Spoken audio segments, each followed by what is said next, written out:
You got into the safety business because you wanted to protect people, but somewhere along the way the job started controlling your time, your schedule, your priorities, even your income potential. What if the expertise you've built over the years in the field can give you something more? More freedom, more control, more ownership of your future. I'm Sheldon Primus, the author of 7 Steps to Starting a Profitable Safety Consulting Business and the host of the Safety Consultant Podcast, with more than 350 episodes helping safety professionals become consultants and grow their career. Consulting changed my life. In fact, I'm a full-time RVer, and one consulting contract paid for my home I live in today.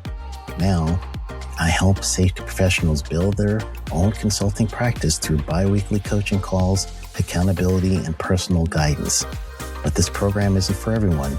Start with the Consultant Readiness Audit at sheldon.coach. What if everything we thought we knew about safety was just interference?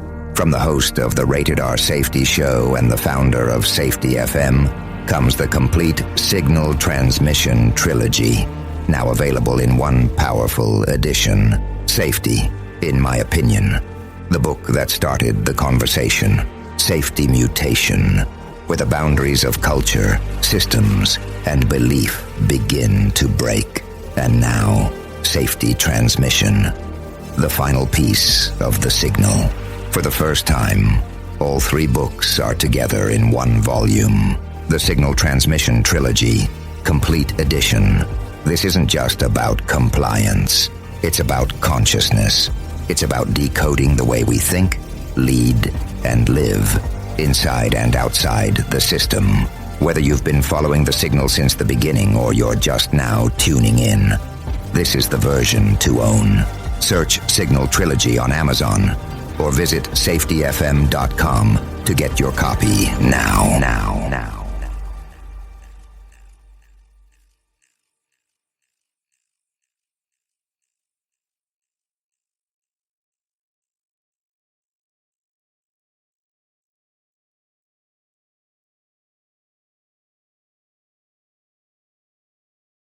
You got into the safety business because you wanted to protect people, but somewhere along the way the job started controlling your time, your schedule, your priorities, even your income potential.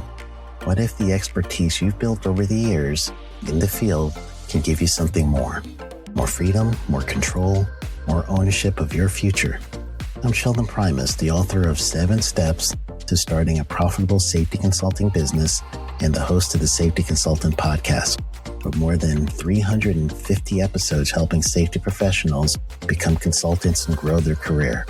Consulting changed my life. In fact, I'm a full-time RVer, and one consulting contract paid for my home I live in today. Now, I help safety professionals build their own consulting practice through bi-weekly coaching calls, accountability, and personal guidance. But this program isn't for everyone. Start with the Consultant Readiness Audit at sheldon.coach. What if everything we thought we knew about safety was just interference? From the host of the Rated R Safety Show and the founder of Safety FM comes the complete signal transmission trilogy, now available in one powerful edition. Safety, in my opinion, the book that started the conversation. Safety Mutation, where the boundaries of culture, systems, and belief begin to break.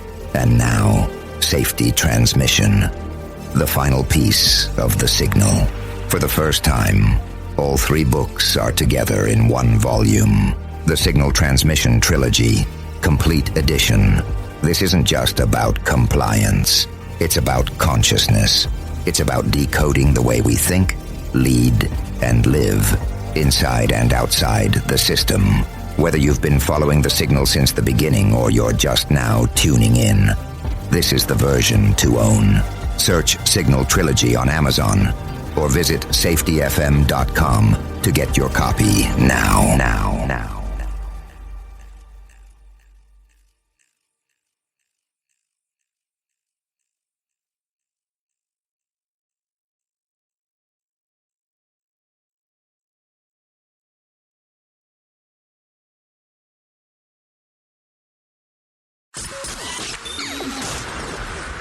This show is brought to you by Safety FM. Well, hello and welcome to this edition of the Jay Allen Show. Hopefully everything is good and grand in your neck of the woods. So how are you enjoying this last week of April of 2021 as we start rolling closer and closer to May? Speaking about May, next month, the ACFS is putting on Safety Day 2021. It's an event that has several speakers that are coming in and talking about who's in your corner. We'll talk about that in a little bit. We will actually be broadcasting from the site of Safety Day 2021. As the speakers are presenting and so on, we'll be doing some off and on, but we'll talk about that towards the middle of the show. But let me tell you what I have for you today, because I think you're really going to like this. It's safety with a twist, and I'm not joking as I say this. Today I have the privilege of speaking to Sonia Funk. Sonia Funk is an employee wellness strategist, corporate speaker, and nutritional therapist with international experience in the wellness industry. Her superpowers include outrageous common sense, keen observation skills, and willingness to ask hard questions, which allows for easier answers. Sonia is known as a bit of a paradigm flipper, if I may say so myself, and has been nicknamed Master of the Obvious on several occasions. Her presentation topics strategically and psychologically crafted in a way that allows her to communicate life-changing information and insights that the listeners can truly hear and act on. Sonia is in the media regularly, largely due to her unique collaborative healthcare events, and she has a sweet partnership with a local co-op promoting local growers and producers and community wellness initiatives in Canada. In her former life, Sonia was an award-winning singer-songwriter and a recording artist. She even managed to chart on Canadian radio back in the day. So without much further ado, let's get the interview started with Sonia Funk right here on The Jay Allen Show. The Jay Allen Show is streaming now on safetyfm.live. Well, so I have to tell you, Sonia, I appreciate you taking the time to do this, because I know that this could be one of those things that could be a little time consuming for some, depending on how far you want to go down the path. Yeah, well, you know, the work for speakers is just starting to come back, so I've got a little time. Got it. So I'll tell you, I don't do any kind of proper introduction as you and I are on the phone together. I will actually take care of that on the back end of everything that we do. So I have to ask, because of course, as we were able to find some information about you and taking a look around, I have to understand, how does biology and music all of a sudden transition into nutrition? I've been mind boggled by the whole thing.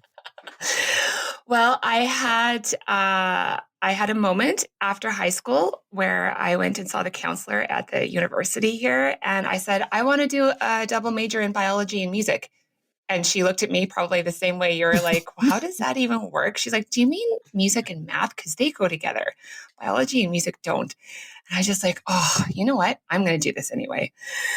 So I ended up quitting university halfway through and touring with my band. Very nice. So what position were you in the band? Were you a singer, instrument player? What exactly? I was the singer-songwriter. I've won songwriting awards. I've charted on Canadian radio, done all the things. And eventually I wanted to go back into something biology, natural medicine related. So I ended up choosing to skip the musical therapy program I got into in New York. And I'm like, nope, I'm going to be a holistic nutritionist because I need the biology. Because I had a mission in my life that I knew I wasn't really going to hit till I was 40. So do you ever look at this and go, maybe you can do some of this therapeutic nutrition standpoint via song? Well, not exactly. But what I do love it, and I knew would come, would be the neuroscience, where we know a lot about frequency and vibration. Like I explain personal boundaries in my team building workshops for companies via musical theory. Well, let's talk a little bit about this. So at what point do you start realizing the importance of food and nutrition, and how, let's just be realistic, some of us don't look at it as a safety aspect, but how important nutrition is in just development? That's a bit of a long explanation, so we're going to jump into that one. We have time. Yeah, we do. So I have. I'm going to just, I guess, use my presentation accidents of adaptation to explain it, because that's where I really go into it. So I call it the biology of safety, because there is this disconnect. There's been a lot of, there's always a new research study coming out on nutrition contradicting the last one, because that is just the world that we live in. So I've really taken food and nutrition down to very basic levels of what food is and what it isn't. So I could talk for an hour and prove to you that there's no such thing as healthy food. Like, something is either food and it helps your body, or it is not food, but it's disguised as food and it actually steals from your body. So tell me more. You know that I'm not going to let you off the hook that quick. We have to hear part of this. Okay, well, my favorite part of that work that I do, and what always really resonates with people and makes sense to them, is I'll take the crowd through what I call Superfood Mountain. And I'll draw this mountain. I'm known for my terrible diagrams that make so much sense. But they make sense. So everyone kind of loves them, even though it's like chicken scratch, really. So I draw this mountain on a whiteboard, and we section off the mountain in decades. We start in the 80s, there's the 90s and the zeros, or whatever we call them, and the 10s. And we go through, as much as people can remember, what decade, what superfood was a thing. So by the time we're done, this whole mountain is full of, apples and carrots and milk and skinless chicken breast from the 80s. And then you've got flax oil and, the pomegranates and stuff like that in the 90s. And then you've got kale in the zeros. And we kind of sum it all the way up to LJ. And so you can imagine the avocados and the almonds and like all the things that are on this, right? Because you've seen all the studies. It's generally the decade that the New York Times decided it was worth writing about. That's the decade it goes into. So by the end of this, the question I ask everyone, and to this date, I have not gotten the answer that I'm looking for, unless someone has already heard me say this. I ask everyone, okay, so what do all of these super amazing foods have in common? And people answer the way they have been trained by food marketing to answer.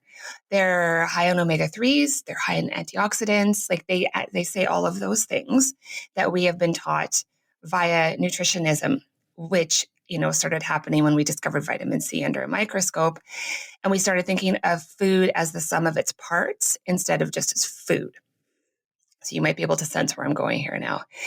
No one ever gets the quote unquote right answer.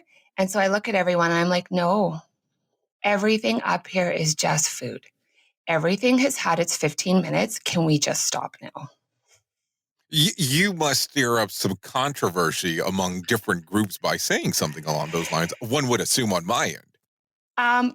Possibly. I've never gotten it. Some people have tried. And then when I take that definition down to every food that is actually food has had its 15 minutes because it feeds your body and it gives more than it takes.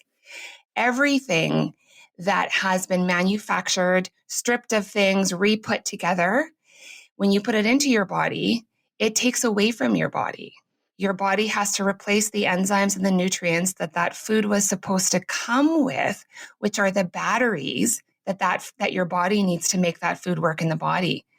So if you're putting a refined oil or a refined flour, whatever it is, into your body has to go to other systems and to the pancreas and to the immune system to say, hey, I need batteries to make this non-food work in the body so that it doesn't hurt me. So I have to ask the question then. So as you look at these trends and diets that come out all the time, because you see something new all the time. I mean, I've seen different variations of the same thing with different titles, different marketing, different branding, just depending on where you're at. What style of living do you approach?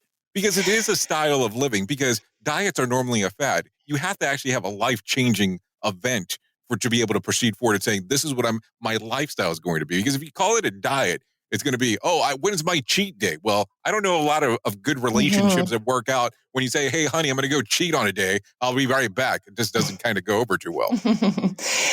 Well, when I try to teach this to a larger group, it's a little bit different but I guess kind of similar in the one-on-one work that I do. But I go really just down to the basics. People need to understand that the reason that all this research keeps coming out and regurgitating the same thing is because researchers need grants to make money. They and Good point. I mean, it's a good point. Yeah. I mean, yeah. I mean, so it's just like that. That is just the world that we live in. And everyone's going to keep saying the same thing in a different way over and over because we have created this economy. These people do this. They need to make a living. So they will regurgitate the same thing. And depending what kind of coffee in what part of city and which coffee shop you're reading the research in, coffee is either good or bad for you. And it's going to keep going back and forth forever. well, I was reading something not too long ago where they were saying if you're hungry and you don't have anything that's kind of fatty or has a lot of oils in it, go ahead and eat a stick of butter. Eat a stick of butter. That just doesn't translate in my brain. Well, a lot of it is, so going back to what like the food actually is, if you start to understand that a refined food doesn't have the batteries that your body needs to use it properly, so therefore it hurts you or takes away from you, that's helpful. When you look at what was this thing that's on my plate, how many steps and processes has it been through from when it was last alive? And if it's been more than 1 or 2 steps, then you know that it doesn't have necessarily what you need. And then because, food marketing became this really big commodity and thing that, drives our economy, there's this training that has happened in our psyches for what food is. We label things as good or bad, which creates a conflict in ourselves and creates eating disorders. And our taste buds have been manipulated by the things added to these foods on purpose to make us want them. And then our hunger mechanism inside of us has been messed up. Like there's physiological reasons. And that's why I say willpower is not a thing. That stress. It's interesting that you say that because I look at some of these organizations such as restaurants, and we'll talk fast food. I won't name anybody by name. And they reference that they're looking for food scientists, which I always thought was interesting in regards to how the wording was. And it's because of that, exactly what you're saying. It's how they make the food to make it addictive. Yeah. And because it's just become a commodity like fashion. And we've just forgotten what food actually is. And we'll get back to the safety part in a bit, but it has a direct correlation to actual safety because if the food you're eating doesn't have the batteries you need, then your body doesn't have what it needs to regulate itself properly. And with all the studies that are out there, and it's gotten confusing. And so people just kind of, give up, well, everything's bad for me. So, whatever. And then getting back to your question of the stick of butter, getting people back to the basics of what food actually is, and then letting them know that their hunger feelings have been hijacked. Just like if you talk about, because I know you've talked to my colleague Sylvia Marusik before. When stress has hijacked your brain, you're not thinking rationally. When low blood sugar and food intolerances and low batteries have hijacked your physiology, there is no willpower that is going to stop your body from not forcing you to eat something to give it relief right now. And it's interesting that you say that because, and not that I disagree, the reason that I say this is because this is our default. It's, I'm stressed out, let me binge eat. Let me go to this cookie. Chips is normally my terrible go-to, but I love them. I just can't stop. But it's one of those things that's what we turn to, especially in areas of stress. So based on what you've studied and what you've learned, number one, how did you know that you were going down the right path? And number two, how do you know what is the right food? So how does someone else know that they're going down the right path? Well, I'm asking you, how did you figure out that you were going down the right path? Because, okay, you're doing this other amazing career. You decide that you had to go into the biology side of the world. But how do you know that the information that you're getting at the time is the correct info? Because apparently it's worked out for you. But how do you know? I mean, how do you distinguish, especially now seeing so many different research papers or white papers or information out there that's not what we will say accurate for everyone? I think that part of that answer is just simply the fact that I was born with this ability to step back and look at the big picture. I don't really think that I could necessarily credit the things I've actually studied with the perspective that I bring to my work now. I've always been determined to see all of the details, kind of get a lay of the land, and then I step back. I choose to forget a lot of the details and just have the general idea of it. So I'm like that person that reads 3/4 of a book and I'm like, okay, so I've got the main concept of this. Now I'm going to apply it to this. Seriously. Oh, so you would love the service called Bleep. I think it's, or Blip. It actually gives you everything within like 7 minutes of the whole context of the book. Oh, I actually might like to utilize that service. So, I mean, that's part of it. And that's what it is, right? When you can take a career that a lot of people have and separate yourself in it as having a unique perspective. That's just kind of some of the personality stuff that I think I was just born with. So, but knowing the basics of it, what I have just really found and where the learning has been very, very handy is understanding the basic cause and effect of the biology in the body. And if you want, I can sum this up really nicely with the recipe that I have for traditional North American anxiety at 11, a post-lunch dip around 1 o'clock, and a complete mood collapse at 4. This is The Jay Allen Show. Hey, have you ever wanted to hear what's going on around in the world of safety and you're not able to do so? Have you ever wanted to take a listen to what exactly is going around in the world of safety? What if we called that thing Around the Safety Pod? And we told you month over month what is happening in the mix. Would you care to know? What would it be worth to you? Now, here's the fun part. Besides that you can find out exactly what's going on inside of the world of safety, there's also other information available there. Stuff that you can start using as early as today. How about you give us a look? Go to our website, safetyfmplus.com. That's safetyfmplus.com to find out what exactly is going on inside of the world of safety, around the world of safety, and inside of the world of safety. And don't forget to tell them that Jay Allen sent you. I'll see you on the other side. Make sure to join the revolution. Have you ever sat back and asked yourself that question, who is in your corner? Well, that's what we're all about on May the 18th at Safety Day 2021, presented by the ACFS. Come to the event on May the 18th at the Rosen Plaza Hotel in Orlando, Florida. There'll be world-renowned speakers speaking about this all-important subject of who is in your corner when it comes to dealing with safety. If you want to learn on how to reduce risk, how to support safety, and be a health champion, this is the event for you. Don't miss out on this event, available by the ACFS. Now, the question that always comes up is, what are these events worth? What is the cost? What is it going to cost me? Well, it's not going to be as much as some of the other events. You will get this great value for $30. Yes, you heard me correctly. $30. That's lunch, that's parking, and that's even CEUs for $30. For more information, go to acfs.org. That's acfs.org. And enjoy Safety Day 2021, an in-person event. And we are back on The Jay Allen Show on Safety FM. Yeah, you're spot on. You are spot on.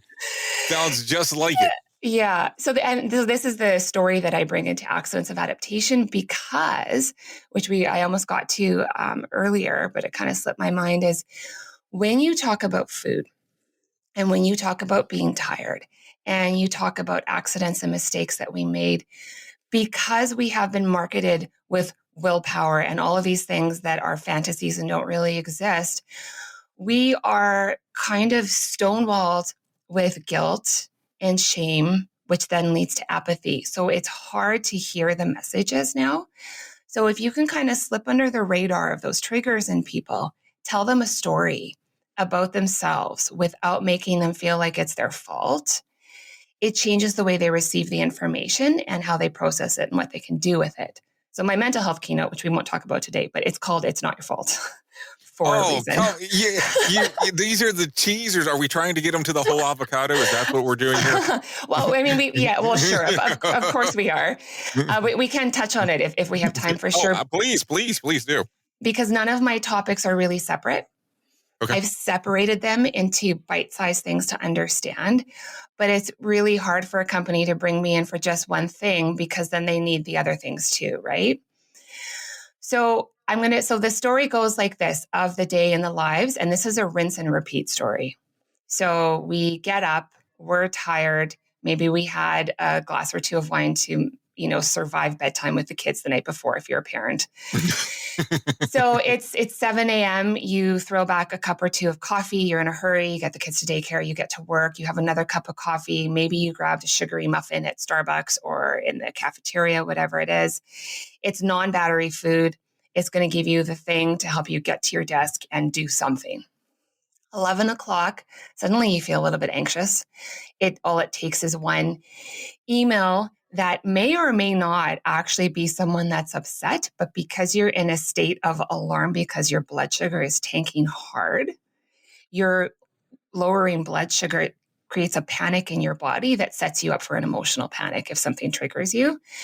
So you can perceive something that feels like a little bit of a threat, and then bam, you have anxiety. You cannot wait for lunch. You're starving by the time you get there. So you eat a big, heavy, greasy, mood pacifying lunch for a period of time so that you feel okay for a bit. Then after lunch, you get back to your desk and you're just so tired and you don't know why that space between your eyebrows isn't working properly, because now your body suddenly has all of this food that it has to break down and digest. You've given it no energy from the morning to sustain this process. So your body moves out of the anxiety, stress response state that so many of us live in, and it forces you into rest and digest because it has to digest this food, because if it doesn't break down properly, it's more trouble down the line. So now you're tired because your body's focusing inward to deal with the garbage that you dumped into it. And it's pulling resources from everywhere in your body.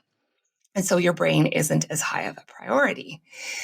So then you probably go for a cup of coffee or another sugary something to give you an artificial bump and to get through some of the afternoon. That only lasts for so long because you've just set your nervous system and your blood sugar regulation system and your blood pressure system up for failure. So between 3:30 and 4, it starts to tank. And now this is where you are hangry, but you don't know it. You're moody.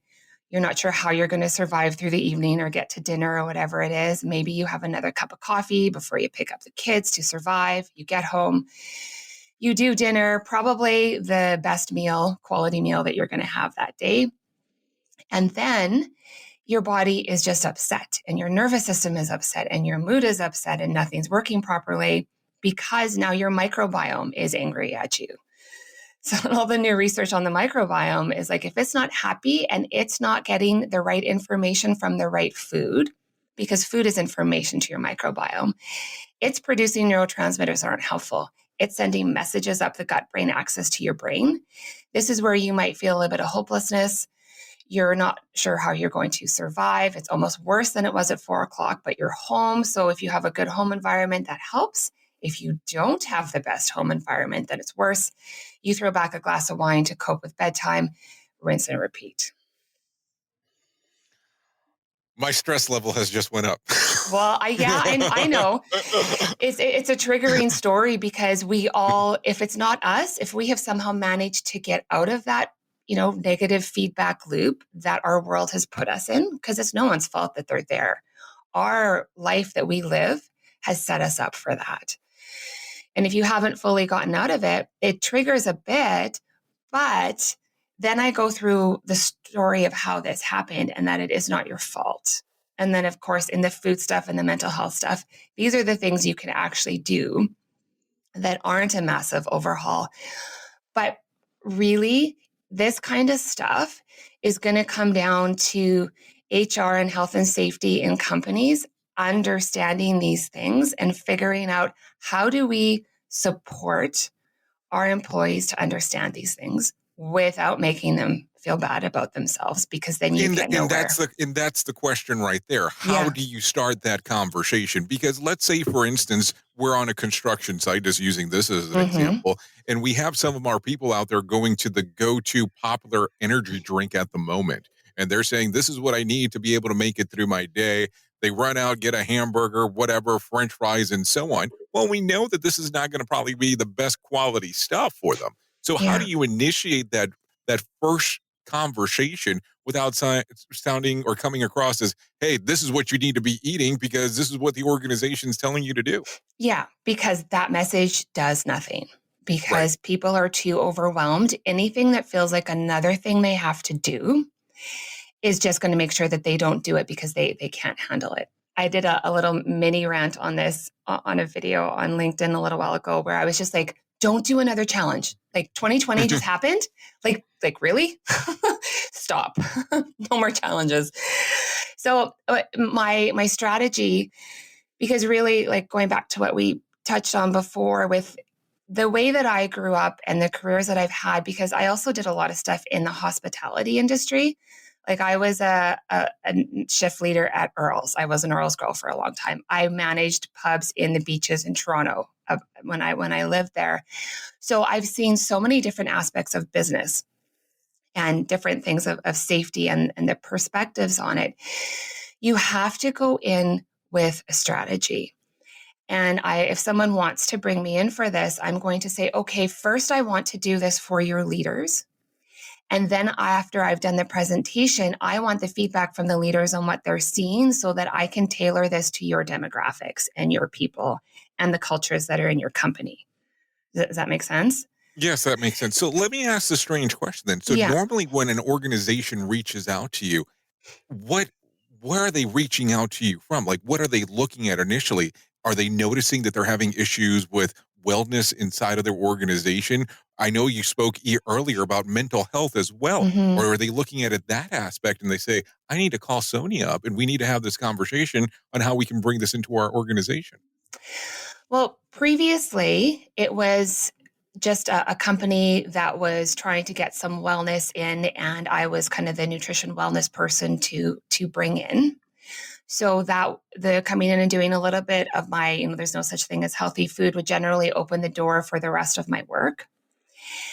Now, post 2020 and the way things are really coming together and the way I'm structuring things, it's almost like I'm kind of, it's newer now. So where I'm coming more from is the different perspective on mental health that I have, which is that I see it as an outcome. I explain this is not your fault. I ask different questions. And that's kind of where the interest is, until very recently, where I've started talking about this, the safety of biology, and health and safety kind of cock their heads and they're like, no one's ever told me that sugar and caffeine cause accidents. I know, it's always the area of surprise when that is brought up. Yeah. So honestly, at this point, what's happening right now is it is the take on stress and the relationship with mental health and food and our lifestyle choices and past trauma.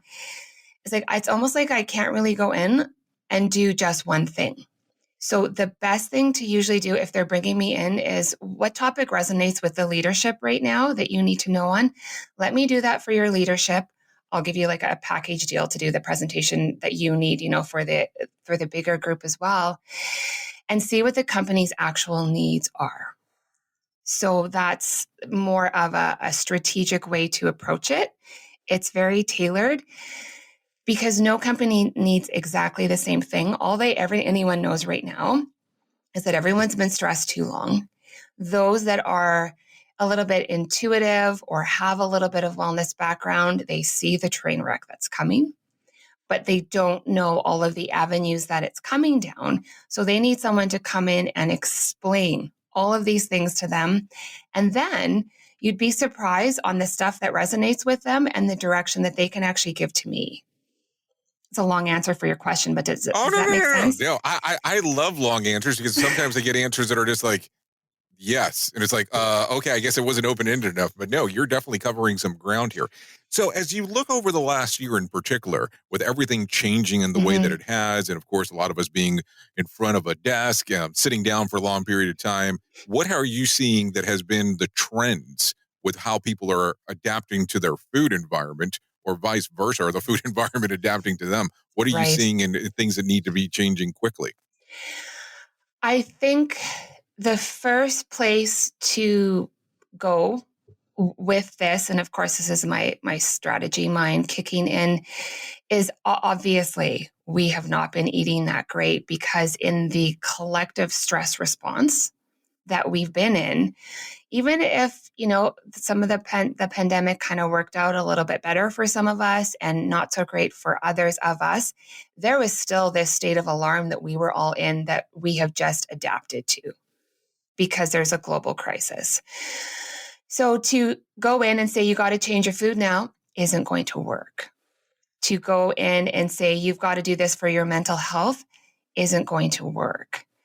To come in with a message of, hey, so this happened, and this is the impact that it has had on everyone.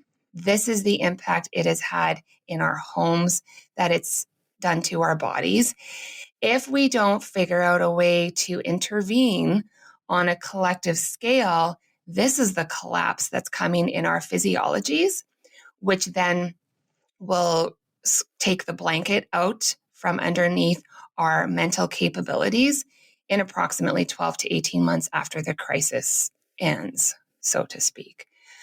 Because we've been in alarm for too long. The foundation of accidents of adaptation lies on the work of Hans Selye. He's known as the father of stress. He coined the term with the definition we use today. And so the 3 phases of general adaptation syndrome, which was his work, was alarm, resistance, exhaustion. We've been in alarm for a long time. Moving into resistance is where the body tries to fight the impact of the alarm to bring the blood pressure down, to stabilize the blood sugar, to support the microbiome and immune system so we don't have overreactions, to keep the unhelpful not necessarily unhelpful, but to keep the neurotransmitters that impact us the way we would define negatively at bay, to be able to filter them out of the blood in a timely manner and try to normalize things. So we've been in resistance too long. Those body systems can't do this forever. And so that's why people like Sylvia and I, because I know that you know her, we've actually teamed up. We have created a stress recovery navigation system for this to actually support the body systems that are taxed and that are going to collapse. And with that, then our mental health collectively is going to go as well. And So if people want to find out more of what you and Sylvia are doing together, where can they go to find out? Because I think this is such important information, especially because I know, and I'll tell you, I've seen your team up videos on LinkedIn that you kind of do the drop-bys. I even saw the one recently where apparently you weren't able to make it and the cat made the appearance for you, which was kind of funny. But where can people find out more information? Well, the best thing on that right now is LinkedIn. We're working on our website. We are looking for pilot companies right now. The best thing is to find Sylvia Marusik and I on LinkedIn. We've got some of the outtakes and that kind of stuff, which I think ended up being an accidental strategy of people kind of getting to know us a little bit and what it's like to have us in the company. But the best thing right now is LinkedIn, because we haven't released the domain yet. survivalofthefittest.com is what it's going to be. Ooh, we got an early scoop. I love it. I love it. Yeah. So I have to ask a question from you. Yeah. So I found something, and I want to make sure that I have a clear direction of this. Yeah. Do you have in grocery stores in Canada your picture inside of some of these grocery stores with recipes that you've come up with? The local co-op, Winkler Morden Co-op here, and I have had a really sweet partnership for a couple of years. So how does that feel when you walk into a co-op and all of a sudden your picture's right there with what you're describing to people? Does that throw you off at the very beginning? Well, my face in the produce section is funny. It's I think probably I have a tolerance for it because hearing your voice and your songs on the radio is maybe a little bit more jarring. So I think I had exposure to that kind of thing. But they've been really great for me because they really helped me move into the community wellness strategy that I have. Because even when the pandemic hit, they brought me in to do some short videos on your nervous system and the breath and on parenting strategies that are centered around managing stress. So yeah, I have my faces in some grocery stores, and I'm actually working with an even bigger co-op here in Manitoba, and we're talking about doing even more stuff. So fingers crossed. That is awesome. Sonia, if people want to know more about you and what you have going on, where can they go currently to find out more information? The best thing is the wholeavocado.com. Make sure you spell avocado right. And just hit my corporate page. It has the description for accidents of adaptation and some of the other things that I do. And that's just the best place. And or connect on LinkedIn. That's where a lot of my little blurbs and little rants that I do on employee wellness are. Well, Sonia, I am so thankful that you actually came on to the show today to have this all-important conversation. And I really think at some point we need to talk about having you and Sylvie on at the same time to kind of go further down the path. Oh, for sure. Maybe we'll let you be one of the inside scoops on survival of the fittest when we launch. Thanks. Thanks again. Well, what'd you think? She had a lot to say for sure.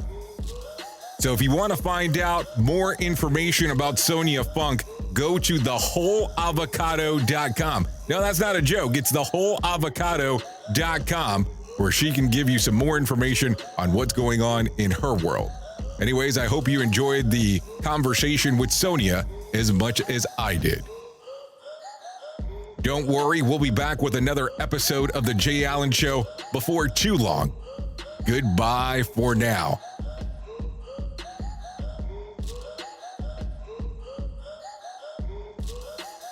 Want more of The Jay Allen Show? Go to safetyfm.com. The views and opinions expressed on this podcast are those of the host and its guest and do not necessarily reflect the official policy or position of the company. Examples of analysis discussed within this podcast are only examples. They should not be utilized in the real world as the only solution available, as they are based only on very limited and dated open source information. Assumptions made within this analysis are not reflective of the position of the company. No part of this podcast may be reproduced, stored in a retrieval system, or transmitted in any form or by any means, mechanical, electronic, recording, or otherwise, without prior written permission of the creator of the podcast, Jay Allen. Safety FM. Changing safety cultures. One broadcast and one podcast at a time. You got into the safety business because you wanted to protect people. But somewhere along the way, the job started controlling your time, your schedule, your priorities, even your income potential. What if the expertise you've built over the years in the field can give you something more? More freedom, more control, more ownership of your future. I'm Sheldon Primus, the author of 7 Steps to Starting a Profitable Safety Consulting Business and the host of the Safety Consultant Podcast. With more than 350 episodes helping safety professionals become consultants and grow their career. Consulting changed my life. In fact, I'm a full-time RVer, and one consulting contract paid for my home I live in today. Now, I help safety professionals build their own consulting practice through bi-weekly coaching calls, accountability, and personal guidance. But this program isn't for everyone. Start with the Consultant Readiness Audit at sheldon.coach. What if everything we thought we knew about safety was just interference? From the host of the Rated R Safety Show and the founder of Safety FM comes the complete signal transmission trilogy, now available in one powerful edition. Safety, in my opinion, the book that started the conversation. Safety Mutation, where the boundaries of culture, systems, and belief begin to break. And now, Safety Transmission, the final piece of the signal. For the first time, all 3 books are together in one volume. The Signal Transmission Trilogy, Complete Edition. This isn't just about compliance. It's about consciousness. It's about decoding the way we think, lead, and live. inside and outside the system. Whether you've been following the signal since the beginning or you're just now tuning in, this is the version to own. Search Signal Trilogy on Amazon or visit safetyfm.com to get your copy now.